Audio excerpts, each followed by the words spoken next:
Good morning. This is Bill from Curious Cars, and today from Autohaus of Naples. And, I don't know what the hell you'd call it. A guest appearance, swapping channels, swapping... Well, we won't get into that. But just for fun, here I am with this 560 SL. And the truth is, the new guys at Autohaus, they just bought the business recently. You remember Peter sold a while back. It drove me insane. And, then another fella took over, and now some new guys are here. And I really like the new guys. And we've come to an arrangement where I'm going to review some of their cars on my channel. And I was very happy to offer to do a few cars on their channel, which is what this one's going to be all about.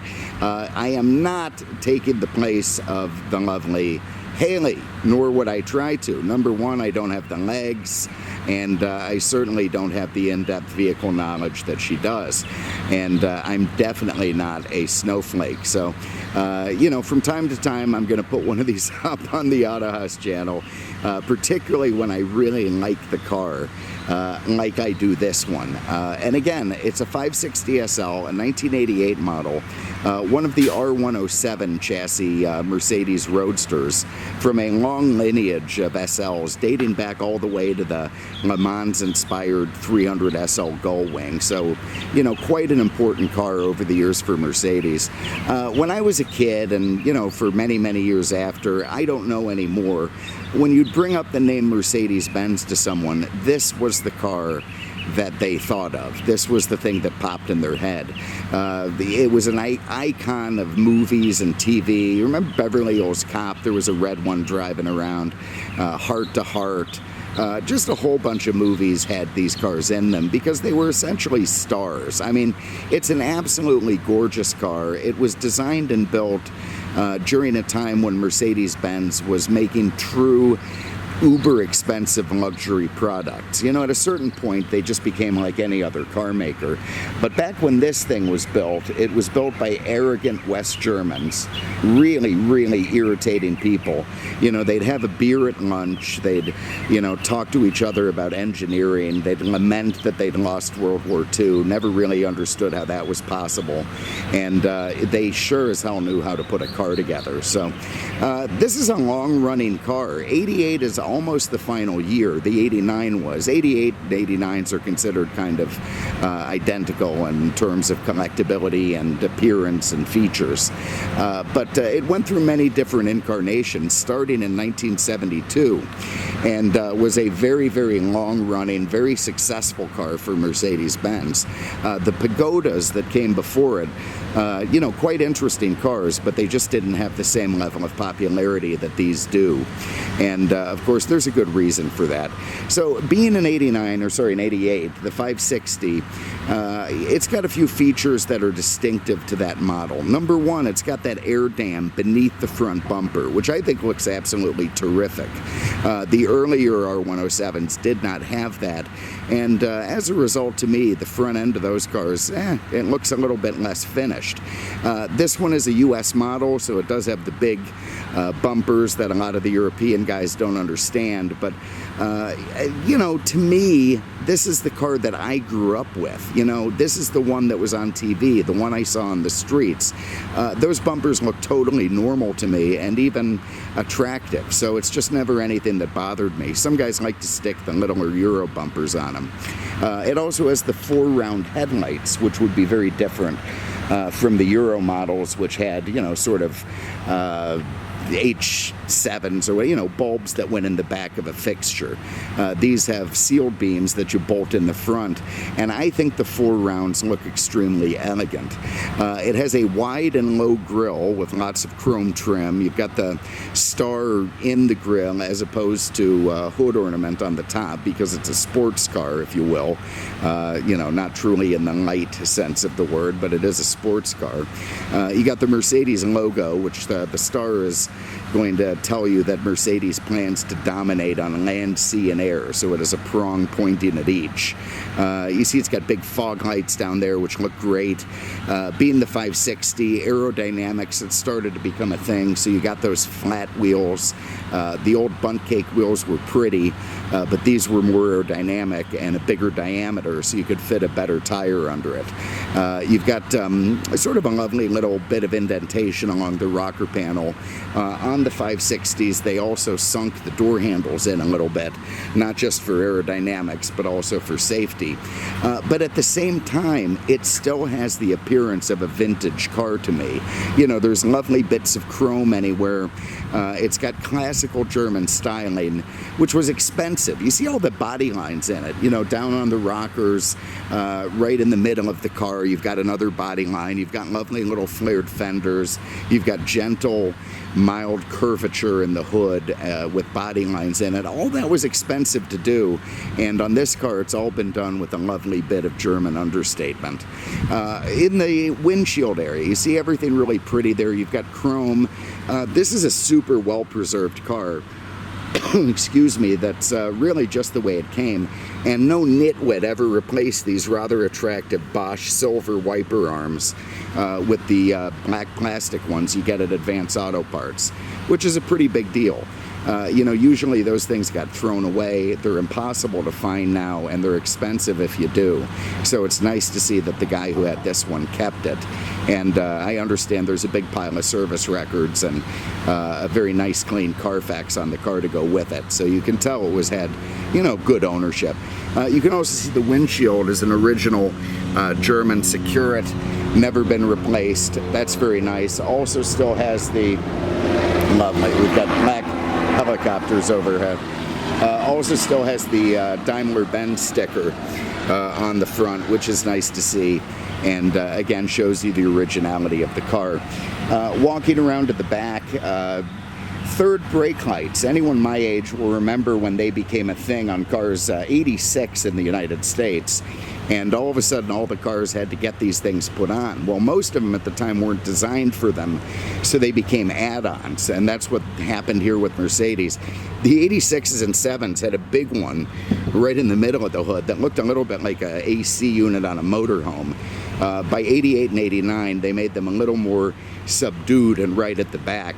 We got more jets taking off from Naples Airport. But anyway, I thought that looked good. And, you know, it was funny how many guys raced out to go buy those to put them on their older 380 SLs to update the look. But again, you see all the chrome, everything lovely around the car. And I just love the sort of this slightly lower wheel well at the back. I think it contrasts nicely with the front. This car wouldn't look nearly as good if it had a full-size wheel well in the back. If we pop open this tonneau cover, pop it up like that, here is the original soft top, which is really nice to see. And if I can get it up here, I'll show you what makes this thing great for collectability. Here you can see the imprint on it with the star, the polyglass. There it is. And, you know, that only comes once. Even if you were to order a new top for Mercedes, it would not have that marker on it.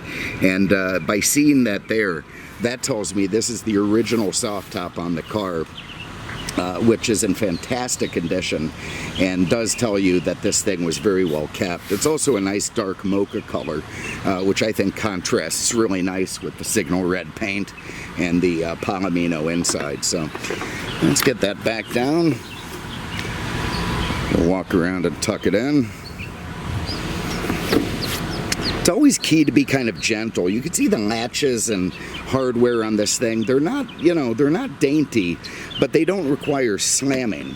You know, with a Mercedes, it's more about getting the car close and giving them a little push. You don't have to slam the hoods. You don't have to slam the trunk.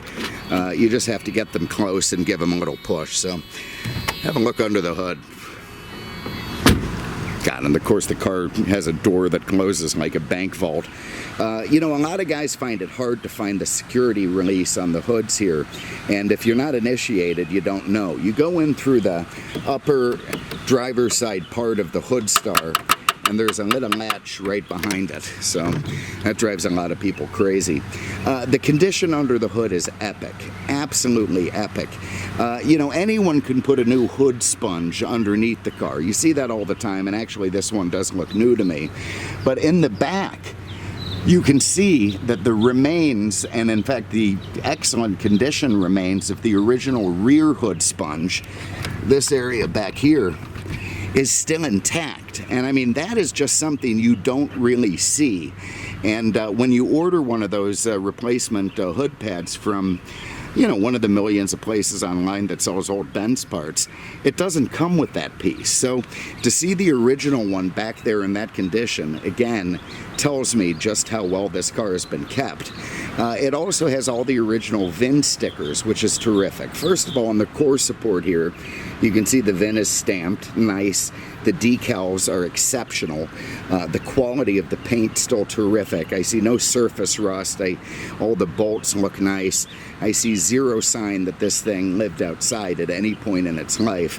That also holds true for the engine. Everything looking great. All of the I mean, it's just an unusually clean car, this thing. And that's why I agreed to do this video for these guys, because, you know, I mean, I'm not going to promote a piece of crap. It would just embarrass me and make me look bad. So I'm very happy to do one that's in this shape. But by VIN stickers, I'm talking about that. So you see that little sticker there? That has the VIN number of the car on the fender. Here's the one on the hood. And there's the one on the other fender. And of course, with the stamp on the core support, what that does is tell you that none of the sheet metal up front has ever been changed. It's the sheet metal it came with. Mercedes did that probably more for security back in the day. You know, there was obviously a big, you know, operations going around stealing cars and selling parts off them.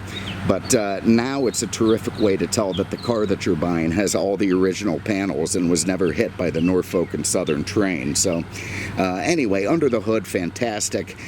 This was the best and biggest engine they ever put in one of these cars, 5.6 liters, single overhead camshafts, one on either side. You know, not a giant horsepower rating, but plenty and more than enough to motivate this thing down the road. You know, when we got this, the 5.6, the Euros who had the 5 liter became a little bit jealous. Before that, we didn't have the 5 liter, we had the 3.8.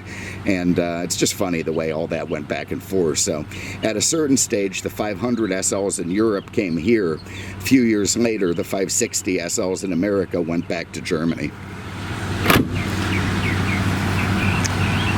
Those VIN stickers continue, by the way, onto the doors here. If you look here at the jamb, you can see we've got a VIN sticker there. Go around to the other side. And there's the original VIN sticker there. Nice stuff. The solid way the door closes tell you that has never been readjusted. We have a VIN sticker at the bottom of the trunk here. Very nice. If I open this battery compartment and go up under here, might be hard to see, but there's one there in place. You can see it still has the original toolkit. The straps for the big battery are in place. The jack, all the vacuum lines look great. You know, this is exactly what a nice 560 SL should look like. Go over to the other side. There's the VIN sticker on that quarter panel. Lift up the carpet here. And there's the original spare tire seated as it should be, with no water incursion. All the wing nuts looking good, everything nice. You know, again, you can just tell this thing has lived a very soft and well-kept life. And that is a nice way to have it. Even the clarity of the reverse lights on these ridged Mercedes signature taillights look great. And one thing I love pointing out in these old European cars is how they were true imports. You can tell that it was designed to have a wide European license plate and not some, you know, little tiny American thing which is too low and not wide enough. So this was a time when, you know, these cars were real imports, not universal cars made for every country on earth. Just nice stuff. All right, we'll have a look inside. So everything that you want to see continues. You've got the original seat leather there that's never been replaced. This original vinyl rocker cover or door jamb cover is still in nice shape. The interior door panels are not bunched up. They're nice. The perforation looks good. The chrome looks good. There's no breaks or cracks. in the map pocket here. Nice place to store a handgun, by the way. You fit a big revolver in there. And there's a piece to hold. That's not where it should go, but it's in there. You see it has a manual driver's side mirror. This is total German engineering at the time. You've got a power passenger side because it's too far to reach, but you're right there for the driver's side. So why would you need it to be powered? Oh God, they also didn't put cup holders in their shit until the 1990s. So anyway, let's fire this thing up. Do that. You've got a tumbler up here in the dashboard, not on the column, vintage style. Because again, this car was designed in the 60s. And that big 5.6 fires right to life.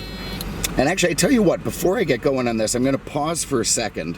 I secretly filmed the car with the hardtop inside before I left, and I'm going to give myself a little pause there before we go for a drive. So hold on one moment. All right, so now the car is back in one of the inside storage spots at Autohaus, and I'm doing this to show you the hardtop. It's sitting over here on a stand with a Mercedes-Benz hardtop cover, which certainly gives you an indication of how this car has been kept. You can see the top's in great shape, all original, everything it's supposed to be, and very nicely stored and ready to go with the car. So there it is, and I'm going to pause there and we'll get back out and go for a spin. Okay, we're back. So here you go. Here's a very classic Mercedes gauge cluster. Beautiful ergonomics, nice sized gauges. You know, the cars these days wow you with their technology and their 80-inch computer screens and, you know, their connectivity to Pandora and Instagram, which sounds to me like a cocaine delivery service, or, you know, any number of things that people want. But in these days, and in Mercedes in particular, it was all about build quality. There again, we've seen people going hungry. But it was all about build quality. It was all about materials. It was all about fit and finish. This is a forever car. This was not a car that was designed to wear out. This is a car that's suitable for livery service, where you could drive it for hundreds of thousands of miles or more if you were willing to maintain it. And that's when Mercedes was a true luxury item that really didn't depreciate all that much and would pass from generation to generation. Again, today, it's not like that because it just can't be. No car company could make a profit building cars that way. You see it as all the proper German hieroglyphics. You've got your gas gauge there, refill, 1/2, 1/1. This was all stuff that fascinated me as a kid. You've got your Celsius water temperature there. You've got a vacuum operated economy gauge. You got your oil pressure gauge. You've got vents, which would look right at home in a 1970s Boeing. Your premium unleaded sticker over the nice little trimmed lumbar. A whole row of indecipherable German hieroglyphics. Over here, these things came as coupes. There was an SLC which had back seats. As a result, they would have 3 vents. One you could aim at the back. Well, you don't need that in the Roadster, so at a certain point, Mercedes started putting a temperature gauge in there, and in the last few years of 560s, for the American models, it was actually Fahrenheit. You also have your power antenna. You've got your rear defrost when you've got your hardtop connected, interior lights. You've got a Becker in the dash. Very nice to see the original radio still in there. Don't have our antenna up, so not getting much in the way. Wow, Louise. All right. Well, anyway, the Becker. There we go. Let's see. Tune in something.